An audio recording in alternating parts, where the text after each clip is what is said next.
பியூட்டிகளை ரசிக்கிறதுக்கு என்ன தவிர இந்த நாட்டுல எவையா இருக்கிறான்? எங்கடா இருக்க? இங்கதான் இருக்கிறேன். முக்கியமான பிசினஸ் பேசிக்கிட்டு இருக்கேன். நஞ்சானியும் குஞ்சானியும் எடுத்துக்கிட்டு மேல வர்றேன்.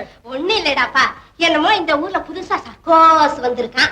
அத பாக்கணும்னு உன் மக்கள் எல்லாம் என்ன புடுங்கி எடுக்கிறாங்க. சர்க்கஸ் பாக்கணும்னு இந்த குழந்தைங்க உங்ககிட்ட சொல்லிச்சு. பின்ன என்ன நான் பாக்கணுங்கிறேன். உனக்கு இந்த வயசுல டிராமா, சினிமா, சர்க்கஸ் பாக்கணும்னு ஆசை வந்து காலமெல்லாம் போய் கண்ணு கட்டு போன காலத்துல நான் சர்க்கஸ் பாக்கணும் தான் கடந்து தவிக்கிறேன். என்னமோ பெத்தவளை வரி கொடுத்துட்டு இந்த பிள்ளைகள்லாம் பொழுதா வீட்டுக்குள்ளேயே அடைஞ்சு கிடக்குதுங்களே. அதை என்னைக்கோ ஒரு நாளைக்கு வெளியே தெருவேன் கூட்டிக்கிட்டு போகலாம்னா ஏன்டா இப்படி சத்தம் போடுறேன்? வெளியே போவானா தெருவுல போனா ஊடே தெருவு மாதிரிதான் கட்டி இருக்கிறேன். இங்க ஓலாத்தோட இறக்குக்கிறேன். போகலாம் போ சொல்றதுகள். பாப்பா சர்க்கஸ் ரொம்ப நல்லா இருக்குன்னு எல்லாம் சொல்றாங்கப்பா. ஏமா நீ படிக்கிற பொண்ணு சர்க்கஸ் டிராமா சினிமா பார்த்தா படிப்பு வருமா? எனக்காக இல்லப்பா, தம்பிங்க எல்லாம் பாக்கணும்னு சொல்றாங்க. சரி சரி, இன்னைக்கு ஒரு நாளைக்கு மட்டும் பார்த்துட்டு வாங்க. அடிக்கடி தொந்தரவு பண்ண கூடாது. போங்க போங்க போங்க. ஏங்க இது உங்க மூத்த பொண்ணுங்களா? ஆமா. பெண்ணுக்கு வேணும்னா ஃபர்ஸ்ட் கிளாஸா ஒரு மாப்பிள்ளை பார்த்து தரங்க புத்தி போறதே கிடையாது. எனக்கு பொண்ணு பாருன்னா என் பொண்ணுக்கு போய் மாப்பிள்ளை பாக்குறியா? எனக்காக போய் அலையா போய் வர்றேன். இந்தாயா இந்த கல்யாண விஷயமா எங்க வீட்டுல எங்க அம்மாவுக்கோ என் பெரிய பொண்ணுக்கோ என் பெரிய பையனுக்கோ தெரியக்கூடாது. பெரிய பையனுக்கு தெரிஞ்சா பிரேக் போட்டுருவாங்க.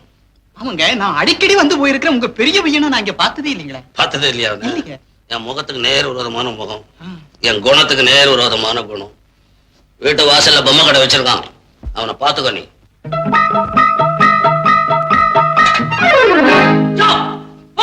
சும்மா வேடிக்கை பார்த்துட்டு ஒண்ணு வாங்குறதா ஒண்ணு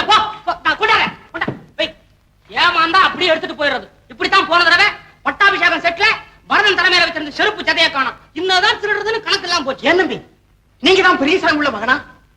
ஒத்துக்கிறதுக்கு ரொம்ப கேவலமா தான் இருக்கு, ஆனா உண்மை அதுதான். ஏன் என்ன தம்பி லட்சாதிபதிக்கு மகனா பிறந்து பிளாட்பாரத்துல கடை வச்சுக்கிட்டு? யோ, லட்சாதிபதி மகன் கடன் தான் வைக்கப்படாது, கடை வைக்கலாம், தப்பு இல்ல. கடை வைக்கலாம் தப்பு இல்ல, அதுக்காக பிளாட்பாரத்துல சமையல் பண்ணி புரியாத ஆளா இருக்கிற. எங்க அப்பனை தெரியுமா? உனக்கு தெரியும். உட்கார்ந்த இடத்துல 8 வட்டி வாங்குறவன். வட்டிக்கு பணம் வாங்கின அத்தனை பேரும் ஒன்னா சேர்ந்து ஒரு நாளைக்கு பணம் இல்ல அப்படின்னு கையை விரிச்சிட போறான். நாங்க அத்தனை பேரும் எங்க அப்பனுக்கு படுக்கை விரிச்சிட போறோம். அப்புறம் இந்த பிள்ளைகள் எல்லாம் யாரையா பாத்துக்கிறது? அதுக்காகத்தான் இப்பவே ஒத்திக்க பாத்துக்கிறேன். அதுக்கு பொம்மை கடை வச்சுதான் 8 பிள்ளைகளையும் பாத்துக்கிறேன். ஐயோ, முதல்ல பொம்மையை பாத்துக்குவேன், அப்புறம் பிள்ளைங்களை பாத்துக்குவேன். ஏயா இதென்ன கத்திரிக்காயா கொத்தவரங்காயா அழுகி போறதுக்கு? எப்படி புடிச்சு வைக்கிறோமோ அப்படியா இருக்கும்யா பொம்மை. மனுஷனா நிமிஷத்துக்கு நிமிஷம் மாறுறதுக்கு. ராமர் பத்தியா 15 வருஷத்துக்கு முன்னால புடிச்சு வச்சது இன்னும் ராமரே தான். ஏன் பொம்மையா இருக்கிறதுனால. அது தொழிலாளி. யோ, தொழிலாளிங்க ஏன் வயிற்ற புடிச்ச மத்துற? ரொம்ப நல்லா இருக்கு தம்பி. இது விலை என்ன தம்பி? 4,4 ரூபா. 4,4 ரூபாயா? முழுக்க முழுக்க மண்ணு? ஆமா, முழுக்க முழுக்க மண்ணுதான். தலையில மாத்திர மண்ணு இருந்தா அப்புறம் இதுக்கு உனக்கு என்னையா வித்தியாசம்? யோ போயா, நீ வாங்க மாட்ட போயா. மண்ணா மண்ணு. கடைசியில நான் நீ மண்ணுக்குள்ளதான் ஏன் போறான். ஆனா மண்ணுக்குள்ள இருந்து உருவாய் வருதியா இது? போயா போயா. இங்க வாங்க. தரகம் தானே நீ? ஆமா, உங்களுக்கு ஃபர்ஸ்ட் கிளாஸ் ஒரு பொண்ணு பாத்துருவோமே. யா, உன் தொழில எங்கிட்ட காமிக்கிறியா? என்ன தெரியுமில்ல உனக்கு? ரொம்ப நாளா கவனிச்சுட்டு வர்றேன். எங்க அப்பா முன்னாலே சுத்திட்டு இருக்கிற நீ ஏடா ஓடமா ஏதாவது காதல விழுந்துச்சு, ஏமானுக்கும் உயிருக்கும் மத்தியில நான் தரகனா வந்துருவேன். புரியுதா? போயா.